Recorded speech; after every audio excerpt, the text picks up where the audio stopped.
Hello, I'm Susan Carew. I'm from Worldpeacefull, and today I'm going to talk about conflict, as it's a subject that keeps coming up for me, and I've been feeling quite strongly inspired to do a video blog on this subject because it affects everybody's life, and the very nature of it is impacting our planet. So first, as I usually do with blogs, I meditate a little bit just to still myself.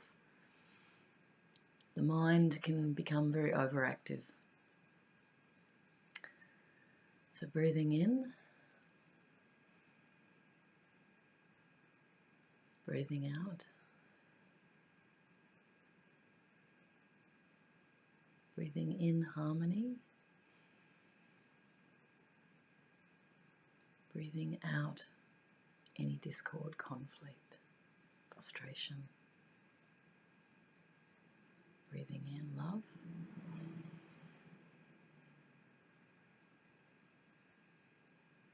Breathing out. Breathing in.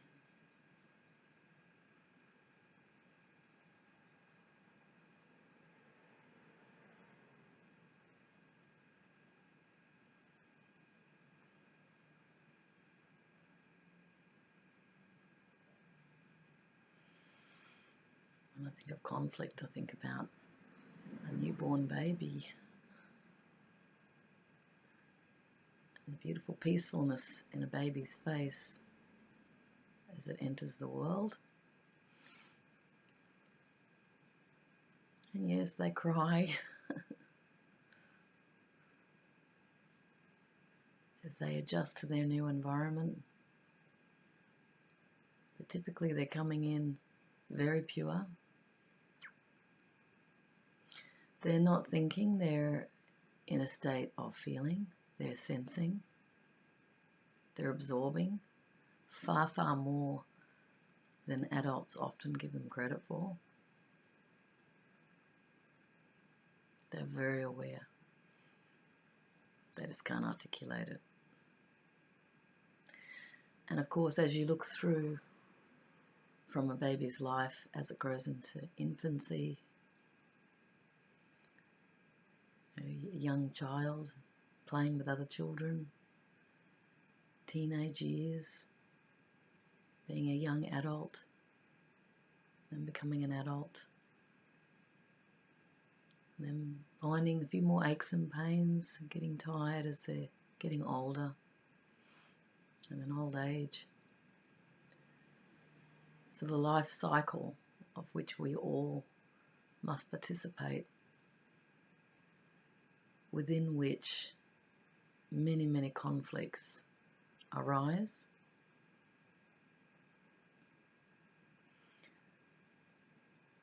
If you really look into conflict quite deeply, none of it's true.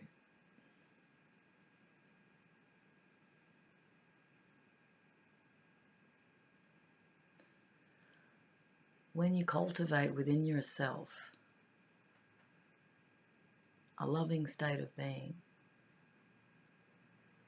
when your goal is unconditional love for all life, it literally changes how you think, and it literally changes what you see. Conflict that is unconscious is unquestioned thinking, where a conditioned mind response has been formulated through either parental influence, maybe it's peers, maybe it's the media, maybe it's the cultural context from which you've grown up. Whatever the influence, all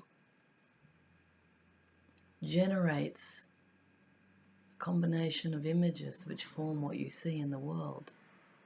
When you're unconscious, you're not aware that your thoughts are conditioned by these various social fractals, you could call them.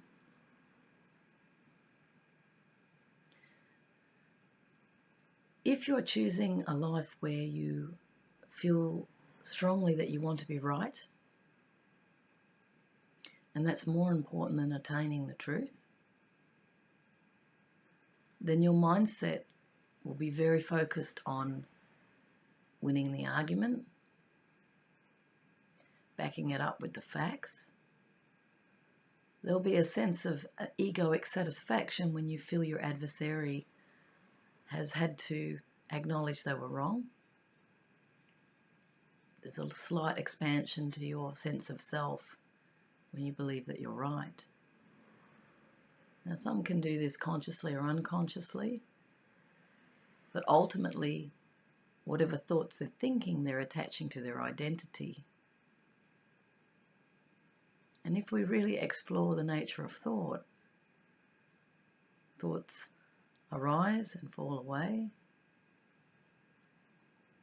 But are thoughts who we really are? If you attach to your thinking, like for example, I could, if I want to feel that I have some status, I could enunciate to people that I'm a market analyst, that I'm an economist, that I've been a consultant to industry, that I'm an intellectual, academic. And subtly within myself I could feel a sense of expansion, that I'm somehow accomplished in some way, that I'm well educated, that I'm acceptable, that I belong in society, that I have earned respect through hard work. The Protestant work ethic is very deeply embedded unconsciously within most in Western civilization, and certainly expanding across the globe. And that is, when you work hard, you get the rewards of that work. It's very much an underpinning philosophically of the economic system that we're in. So we attach our value to our position, our identity, and there's a sense of belonging within a group. Could be a business, some sort of institution, some sort of grouping where people come together on the basis of shared understandings. And so unwittingly, unconsciously, our beliefs are creating our identity and our sense of self and value. Now, if somebody comes from a different perspective, let's just say maybe they're unemployed, they don't have a job. Now, what comes under that could be they're not worthy of being employed, they're not intelligent enough, they lost, they didn't get the job. In the eyes of society, they haven't got education. These are the ones that may well be perceptually falling between the cracks. They can be seen as less valuable to society, given it often is equated with an economic value or unit. So we look at them through the filter of who are you in respect of your identity, which is again attached to thoughts, which is based on what you do and perhaps what you have. Now, conflict between various stratas of society happens. It's very subtle. You could be walking past someone and make a quick assessment of who they are, and you may decide if they're of value to you or not. You could be a business person and looking at them strategically and deciding whether this person can get you what you want or not. And as a result of that perception, you may treat them in different ways. You may treat them abruptly. You may not even answer them. You might ignore them. You might talk to them as if they're very important if you think that there's something there that you want. So forms of manipulation can happen in order to get what you want. And ultimately with conflict, it is about one person wanting to get what they want and another person not wanting to give it, not able to give it, not giving it quick enough, or the person wanting to get what they want are perceiving something about the other that creates, in their mind, inattention. They see the other person as causing them a problem.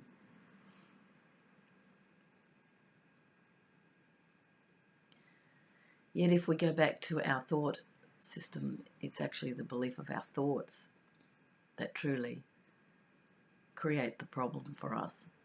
That's where inner discord arises, is when I believe something should be a certain way and the reality of which is different. So I get stressed or I get frustrated. Or if I believe that, say, for instance, a response accords me respect and I don't get it, so I'm not getting my needs met. On a deeper level, it can mean that I actually don't value myself because others don't value me. So I'm placing my power, my value, who I truly am, in the hands of others who don't even know me. And I'm giving some sort of value to that. And this is where conflict arises.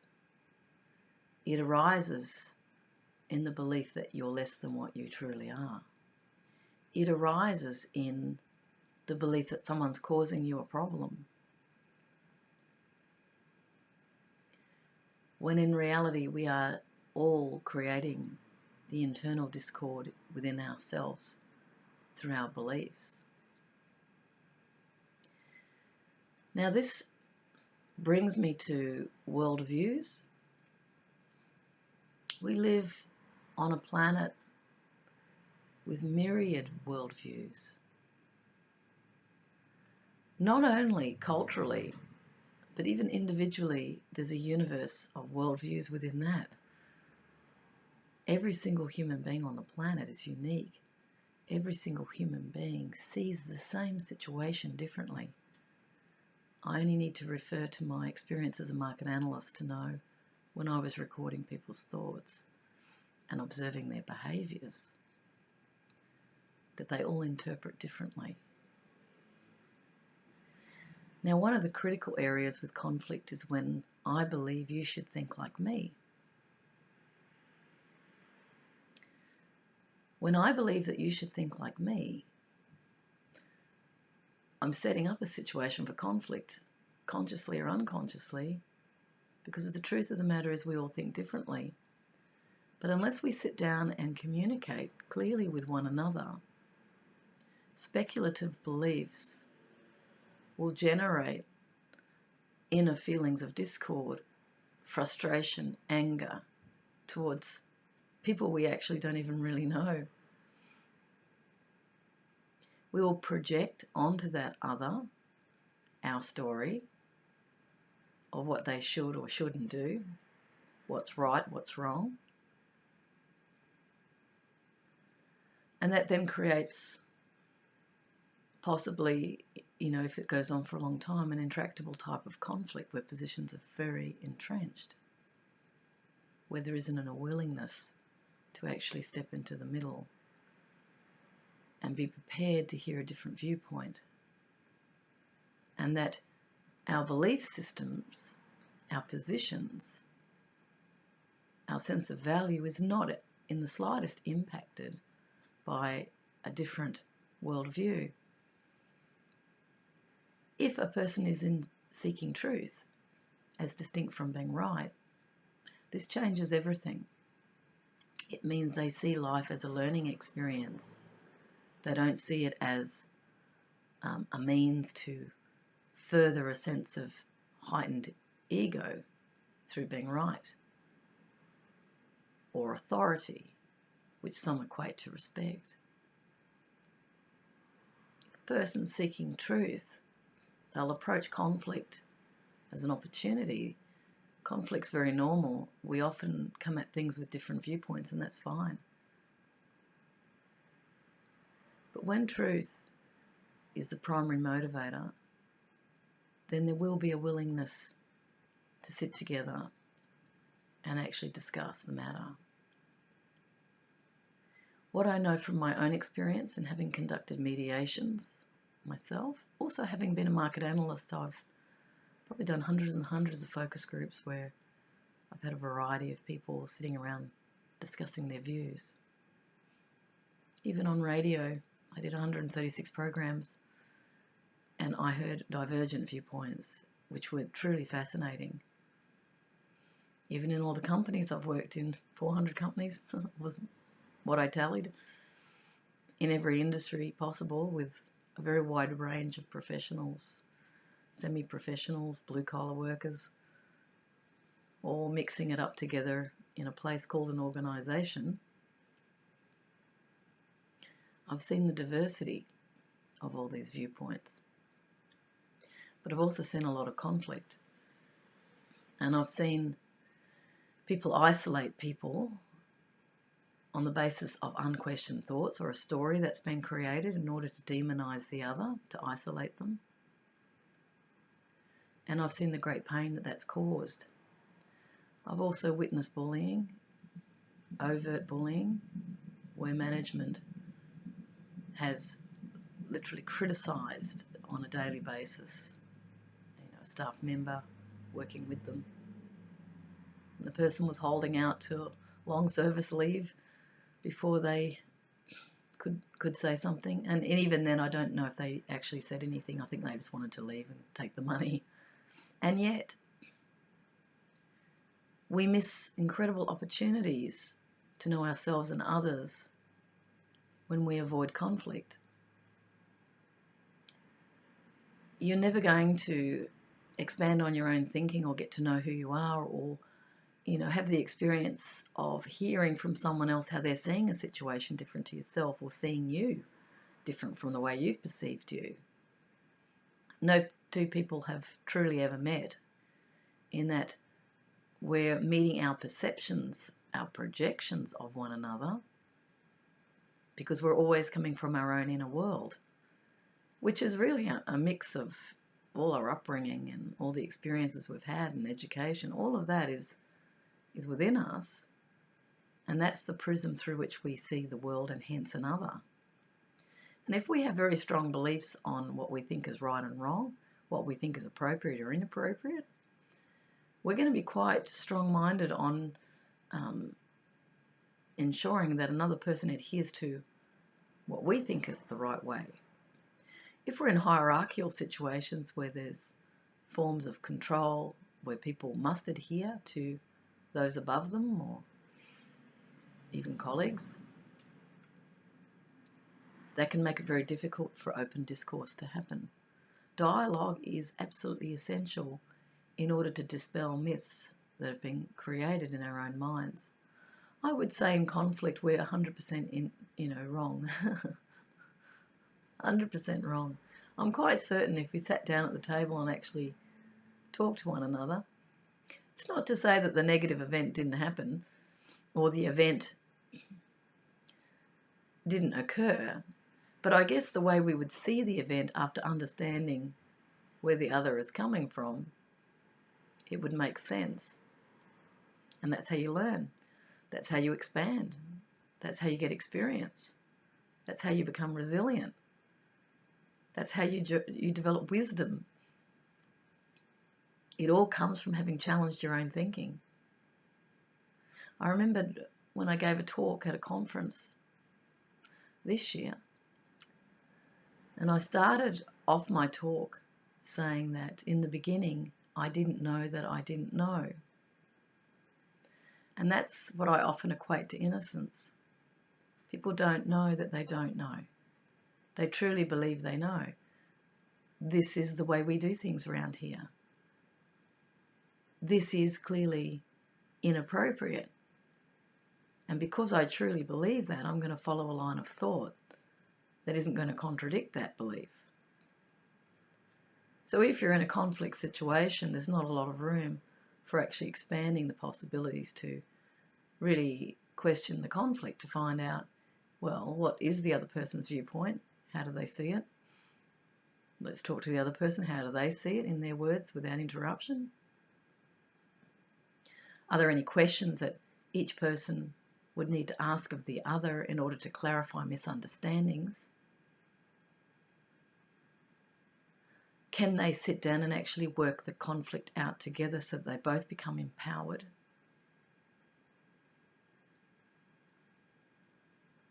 Can they learn through that collaboration that solutions and problem solving is possible? Can they then generate solutions to what has arisen from the conflict in order to continuously improve relationships, the way one works with another, and possibly even changing themselves, because people don't often see themselves. They actually do require someone to help them to see what they see. If they're honest and open and willing to learn, this can be a very wonderful experience in self-development.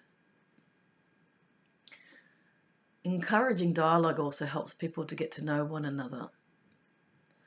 Different personalities, different genders, different age groups, different positions, different ways of seeing. It's just a way of learning about diversity, really, and that you approach various people differently. An artistic type of person will respond more to emotional responses, of understanding and feeling. Your more analytical types will probably go into the facts of the matter, very quickly, and they'll probably very clearly and concisely articulate what happened. And so you may have two different types of communication taking place. The challenge, I think, in all organisations or groupings or families is to really assist people to come together and work out their problems themselves without labelling people. I've seen this happen many times in my career, where someone's demonised, they're labelled as a this or a that. And what I would like to see is that we stop doing that and we actually start working towards creating harmony amongst people. And if people do have certain personality problems or dysfunctions or mental illness or depression, rather than alienating them, we actually bring them into the problem-solving process and we help them to find ways which they can function happily and harmoniously with others. So to conclude this talk, conflict in truth is an opportunity to know yourself and others. If you're thinking that you're right all the time and you're not open to learning, conflict can become entrenched and it can be very damaging to other people who don't feel heard. It can continue resentment. It can expand the conflict because there's an unwillingness to resolve. If there is a truth-based approach to conflict, where there is a genuine neutrality for those who are actually seeking to resolve the problem between parties, if that's truly evident, that's probably the best thing that can be done for people in conflict, because then they can be placed in a position where they can hear each other and learn respect and learn to take responsibility for the conflict they're both co-created. And then to their own surprise, they may find that they have solutions that went far beyond what they even thought was possible. I've certainly had conflict resolved that went on for 15 years between two parties very different from each other. One was an accountant. The other one was a creative, and I took them through the process of conflict resolution. We did it over about a week, and to everyone's amazement, these people resolved all their misunderstandings, and they came out friends, and they've worked together harmoniously ever since.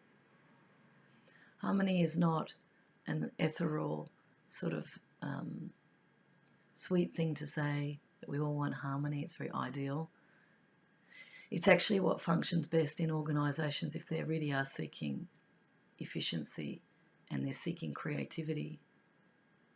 If they don't have harmony as a basis to strategy,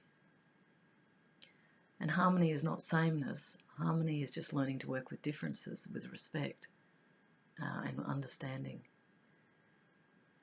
then we start to model the very community we'd like to see outside these particular organisations in the greater society. And if others are watching and they see the brilliance of this and how incredibly talented most, if not all, people are, and that certainly in my experience the majority want good outcomes, then great potential is unlocked, and perhaps those very Einsteins, those great philosophers will arise in the world, the great leaders, the innovators, the change makers. Maybe then we can really start to see extraordinary things happen. And certainly at Worldpeacefull, where I've created what I think can work, everything is possible. If you feel love, there is nothing you cannot achieve. And with that, I send you peace, love, truth, and above all, happiness. Thanks.